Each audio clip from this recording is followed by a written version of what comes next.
My family treated me unfairly, favoring my twin. In the end, she used lies and manipulation to steal my fiancé. Life has a tendency of catching you off guard, don't you think? I, 35F, never imagined that I would be here, sharing my heart on Reddit at the age of 35. The idea that my fiancé, the man I believed I would spend the rest of my life with, married my estranged twin sister after just a week of getting to know her, still baffles me. What brought me here? Everything's a lengthy and agonizing tale, but I must let everything out. I suppose I ought to begin at the beginning. To put it mildly, my twin sister and I have had a complex family dynamic for as long as I can remember. My sister was obviously the star child from a young age. You would assume that parents would treat twins equally, wouldn't they? False. In our family, my sister always came first and I came second. When we were young, it began with modest things. My sister always had the first choice when our parents bought us clothes or toys. She would always make the first choice, leaving me with anything she didn't like, even if the products were identical but different in color.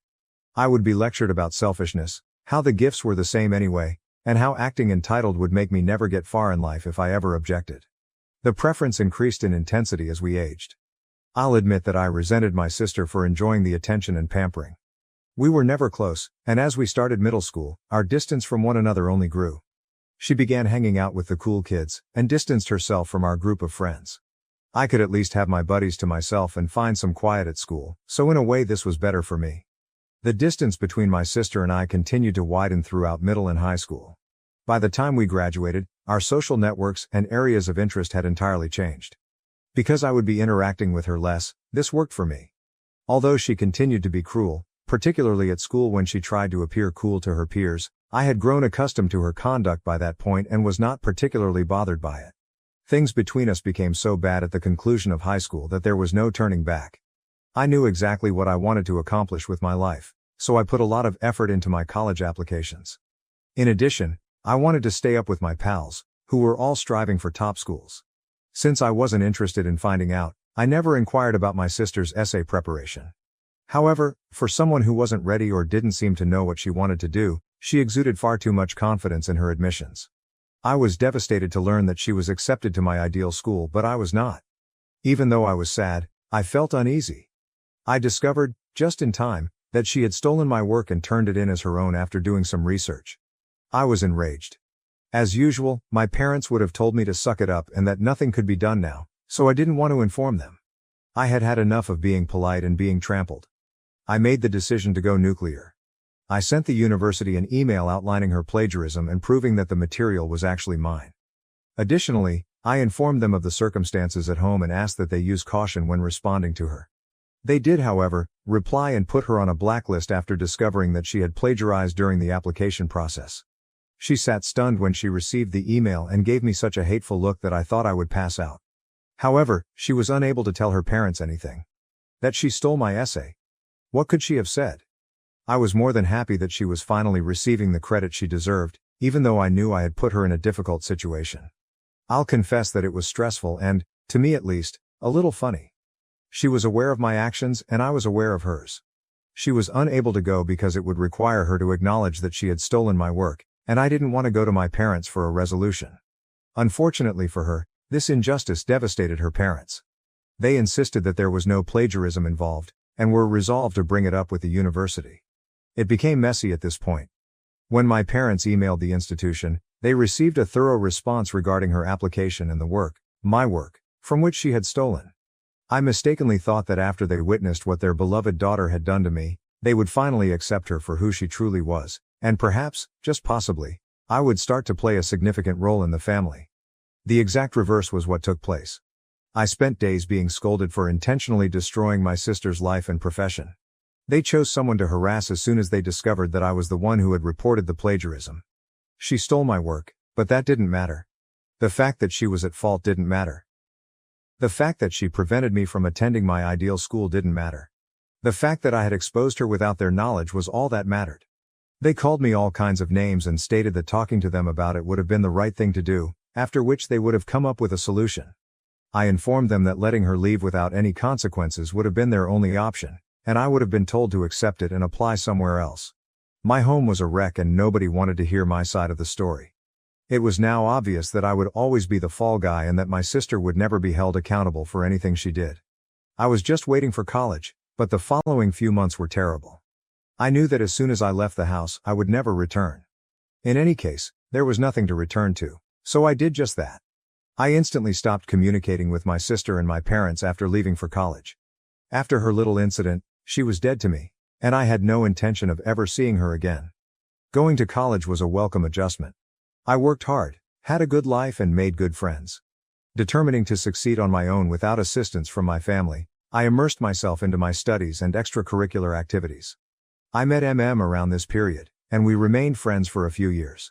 We had the same group of friends, even though he was my senior in college. He asked me to be his girlfriend just before he graduated, and I accepted.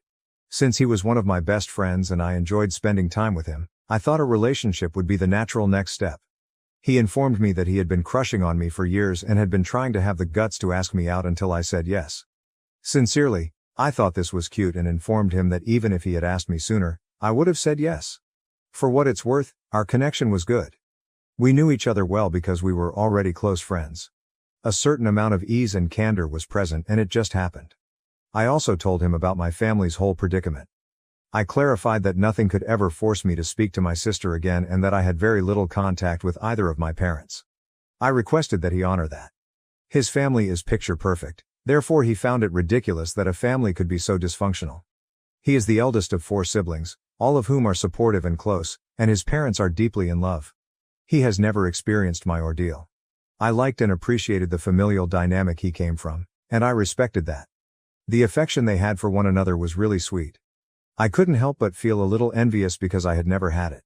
But because he couldn't imagine dysfunctional families, I made it plain to him that he should never expect me to return to my family and attempt to make things right. I trusted him since he appeared fine with it. I had no idea that this would turn out to be my worst life decision. I concentrated on developing my career after college. I was resolved to show myself, and if I'm being completely honest, my family, that I could be successful without their help or connections.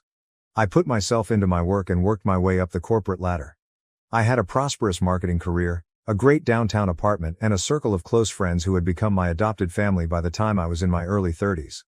We both decided to take things slowly, but Em and I kept dating. Neither of us felt the need to rush into marriage because we were both focused on our careers. I felt like I had at last found someone who understood and supported me, and the arrangement was comfortable.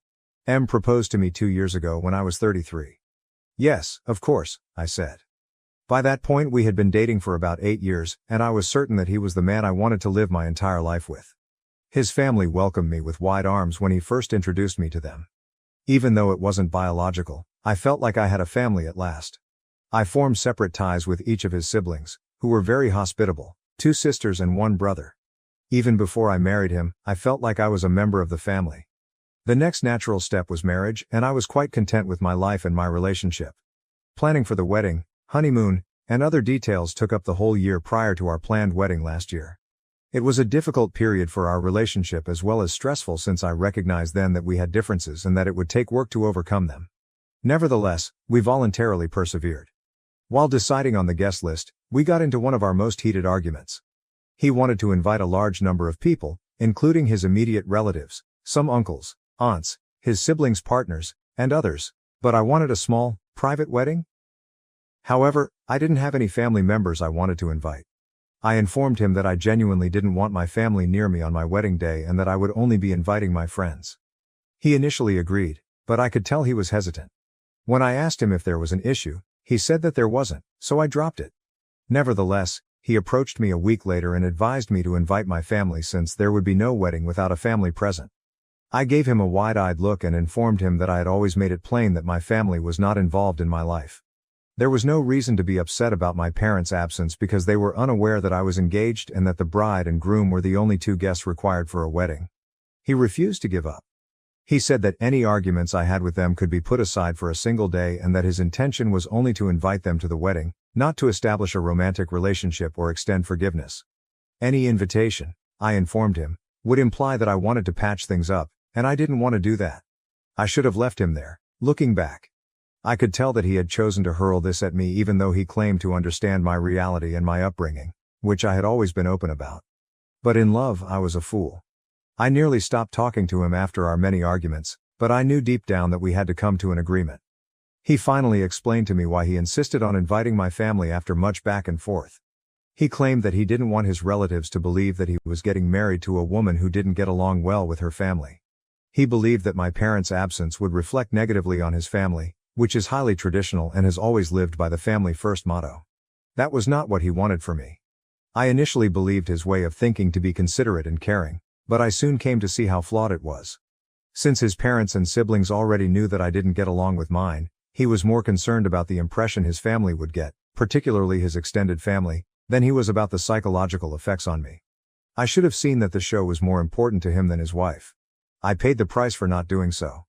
I finally decided to phone my folks after much back and forth, but there was where I crossed the boundary. I informed him that while I would have them there, my sister and no other family members would be present. My family would not be permitted to speak, and there would be no father-daughter dance. He had to put himself in my shoes, and that was the only need for inviting them. Fortunately, he consented, and he was aware that he had little other option. Additionally, I cautioned him against reaching out to people on his own. I would only call and extend an invitation when I thought the time was appropriate. I knew they would make something up and convince my sister to go if I told them too soon, and I couldn't agree to that. To be honest, I also hoped that they might not be able to make it if I told them too late. In this manner, even though I would be technically correct, I would still get my way. I believe M had a suspicion, but even if he had, he remained silent. So that was that. 6 weeks before the wedding, I told my parents, and they assured me that the whole family will undoubtedly be present to support me on this wonderful day. I interrupted them immediately and informed them that my sister would not be attending my wedding in any way. I would take them out myself if they attempted to be cunning and brought her anyhow, even if just the two of them were invited. They attempted to object, claiming that it was the ideal moment for the family to get back together, that I should stop being a baby, that I had gotten my revenge, and that I should be content. Before the wedding, I informed them that this was the only way I would be contacting them. They were aware of the location and the time, and they could attend if they so desired. But I wouldn't think twice about taking the required action if they tried anything. I hung up the phone after that. I was completely mistaken to believe that was a strong enough warning to stop them from making any plans. I should have anticipated that my sister would show up there and cause chaos. She did create a mess, but it was far more extensive than I had anticipated. I need to get this off my chest, yet as I sit here typing this, I can feel the hurt and rage rising within me once more. What happened next was a betrayal so profound and agonizing that it rocked the foundations of the life I had worked so hard to create, and I needed to tell someone, anyone, what happened next. In my upcoming update, I'll continue this. I need some time to gather my thoughts because writing it all at once hurts too much. I appreciate you reading this far. I had no idea that I would be telling my tale in this way, but here we are. I would be grateful to hear your opinions and advice. Right now I feel completely lost. Update 1. A week has passed since my last post, and I'm still in shock about everything that transpired. We appreciate all of your encouraging messages and remarks. I never thought that strangers on the internet would be so generous. Where did I leave off then? Yes, the dreaded family invitation and the wedding planning. In case you're not convinced, things have gotten worse. My parents came into town via plane the week before the wedding. They asked if Em and I could meet at their hotel so they could give me something. Em persuaded me to go despite my reservations, suggesting that it might be a peace offering. He assured me that he would accompany me and that we would depart as soon as difficulty appeared. I felt sick to my stomach when we got to the motel. I sensed a problem as soon as we entered their room. My twin sister was seated on the bed, grinning smugly, and there she was. Just a few days before my wedding, my parents had ambushed us in the hopes of forcing a family reunion. I went cold. The old emotions of hurt, betrayal, and rage returned with a vengeance. Em put his hand on my back when he could tell I was upset, but it didn't help much. With her arms extended as though the past 15 years of separation didn't matter, my mother took a stand. We thought it was time to move on from the past, she remarked, her voice brimming with fake tenderness. Your sister wants to talk to you about something. My sister got up and began what seemed like a prepared statement before I could respond. I apologize for what happened with the college application, and I know I hurt you, she started. I've regretted that ever since I was foolish and young. I gave a sour laugh. Young and dim-witted? We weren't 8, we were 18.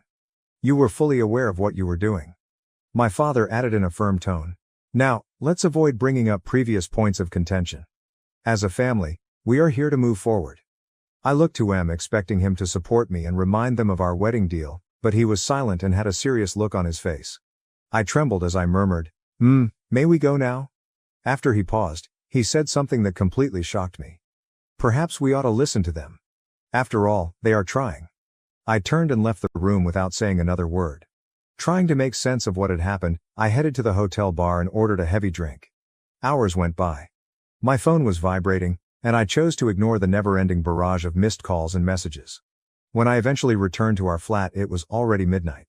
M was pacing the living room while she waited to wake up. Hours passed while we argued. M insisted that I should at least attempt to make amends because family was vital. How he could be so oblivious to the suffering they had inflicted upon me was beyond me. We were clearly at a standstill as the night went on. I need some time, I responded at last. I'll be spending a few days with a friend. I must think. The days that followed were a haze. I ignored me and my family's calls and texts and stayed with my best pal. I needed time to reflect and determine my true desires. The more I considered it, the more I saw how deeply M's actions had damaged my faith in him. I eventually consented to meet with M 3 days prior to the wedding. A calm cafe where we had gone on our first date years prior served as a neutral setting for our meeting. I didn't miss the irony. M appeared awful. He appeared to have aged years in a matter of days, and there were dark circles under his eyes. I was still angry and hurt, but I also felt bad for putting him through this. He started, "I'm sorry," as soon as I took a seat. "I ought not to have pressured you to make amends with your relatives. I was mistaken." Hours passed while we recapped past exchanges and upsetting experiences. Ultimately, we reached a decision that felt necessary but shattered my heart. M whispered, "I think we need to postpone the wedding. We clearly have some issues we need to work through." With a mixture of relief and regret, I nodded. "I think that's for the best." We came away from the cafe with a rough plan. We would separate for a month, avoid communication, and give our desires some serious thought. We would then get together once more to determine whether to proceed with the wedding or, well, we didn't want to consider the other option. I began making calls the following day. I informed our vendors that the wedding would have to be postponed indefinitely. Although we lost some deposits, most were understanding. I communicated with our visitors by sending out a general email outlining the circumstances in ambiguous language. Then there was quiet. Like an unending desert, the month without communication stretched out in front of me. To distract myself from the uncertainties of my relationship, I immersed myself into my work and picked up new interests. I initially incessantly checked my phone, half hoping, partly expecting to find a message from M. However, I noticed that I was checking less and less as the days stretched into weeks. During our connection, I began to rediscover aspects of myself that I had previously allowed to slip away. I started painting again, got back in touch with old acquaintances, and even went to the beach for a weekend by myself. I experienced a mixture of dread and excitement as the month's end drew near. Another part of me, which was getting stronger every day, questioned if perhaps this separation was for the best, but I still wanted to see him again to see if we could salvage what we had. I received a call from an unknown number the day before our scheduled meeting. I heard a voice I hadn't heard in years when I responded. The shaky voice of my sister. "Please, don't get married to Emu." Suddenly, my world began to shift on its axis once more. However, that is a tale for a future update. I apologize for leaving you waiting, but I need time to think about what transpired next. I appreciate everyone listening and helping me get through this nightmare. I will return soon with additional details about the story. Update 2. My previous update was almost 11 months ago. I'm sorry for the extended silence, but I needed time to take it all in. I appreciate your support and patience, everyone.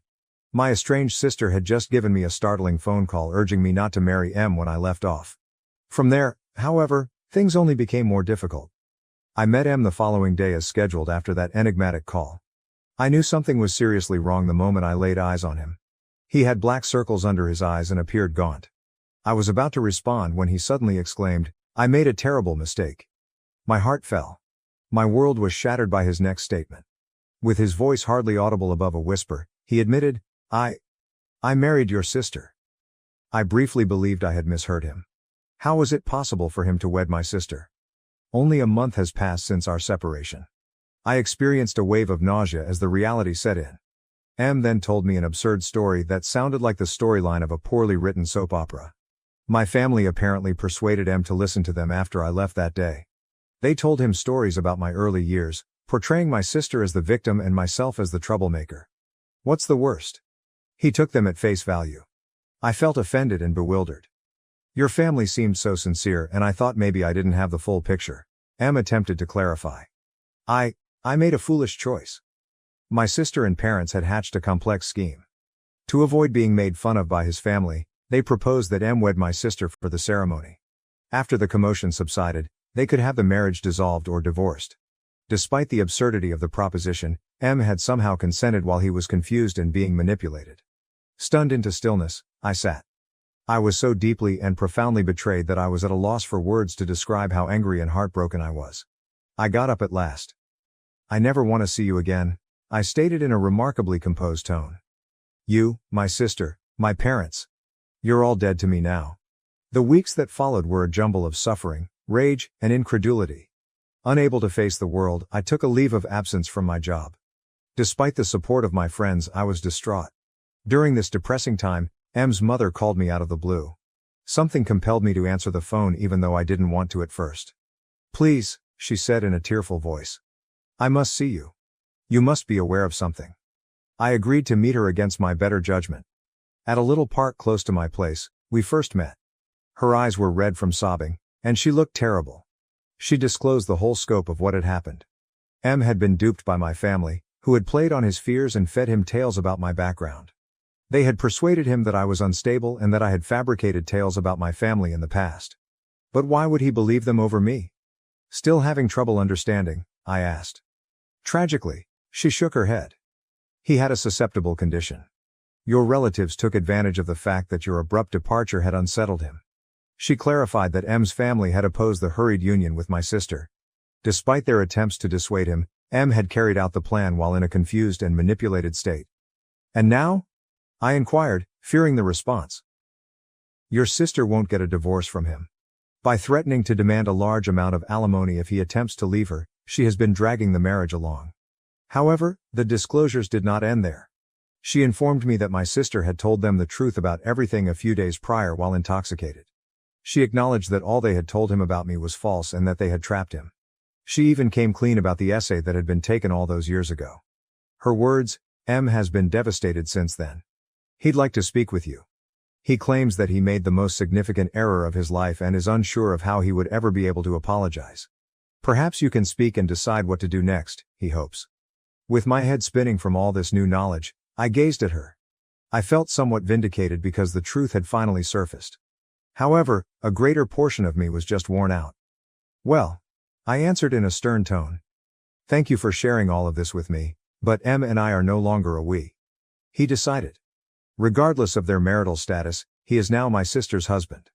I refuse to interfere or assist him in getting out of this situation. When I said this, she sobbed and begged me to change my mind, but I refused. Telling her, my decision is final. I've moved on from that phase of my life. I'm unable to reopen those wounds. She texted me several times over the course of the following few days, urging me to speak with Em, but I didn't reply. All of this was too much for me to handle anymore. I thought a lot about everything that had happened, including the life I had nearly committed to, the man I thought I knew who had deceived me so profoundly, and the family that had never really welcomed me. And I came to the crucial realization that I was stronger than everything. At that moment, I decided to use my experience as a springboard rather than a setback. I had been granted another opportunity to live my life as I had always desired, free from the burdens of my past. With fresh energy, I pushed myself back into my work.